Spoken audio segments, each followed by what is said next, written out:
Tiniyak ng Armed Forces of the Philippines at Philippine National Police na handa na ang lahat para sa gaganaping ASEAN Summit sa Mayo at Nobyembre. Ayon sa dalawang panig, wala silang nakikitang banta sa seguridad.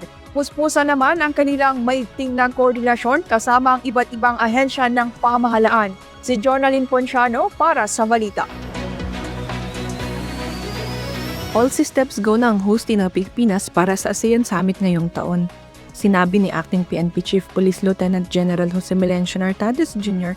na isang taon nang pinaghahandaan ang ASEAN Summit, particular na ang koordinasyon sa iba't ibang ahensya ng gobyerno, gaya ng AFP at local government units. Wala rin naman anyang nakikitang anumang banta hanggang sa ngayon sa idaraos na summit. Ikinukonsidera rin ng PNP na maglagay ng kaukulang special lanes o ASEAN lanes para sa dagdag seguridad sa mga kalahok gaya sinagdaang mga ASEAN Summit.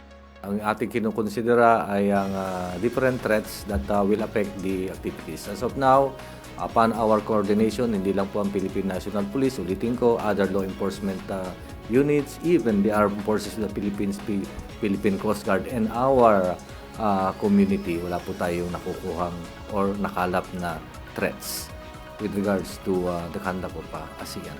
Inihayag naman ni AFP Deputy Chief of Staff Lieutenant General Romel Roldan na mahigpit ang kanilang pakikipag-koordinasyon sa PNP para sa kaukulang suporta sa pagbibigay seguridad sa paparating na summit.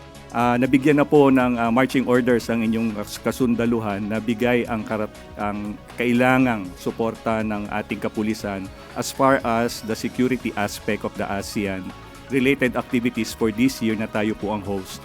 So, meron na po yung koordinasyon with the PNP. Gaganapin ang ika-48 ASEAN Tier Summit sa Mayo 8 at 9 sa Cebu na magtitipon ng mga pinuno mula sa 11 kasaping estado ng ASEAN, ang Brunei Darussalam, Cambodia, Indonesia, Laos, Malaysia, Myanmar, Philippines, Singapore, Thailand, Timor-Leste at Vietnam.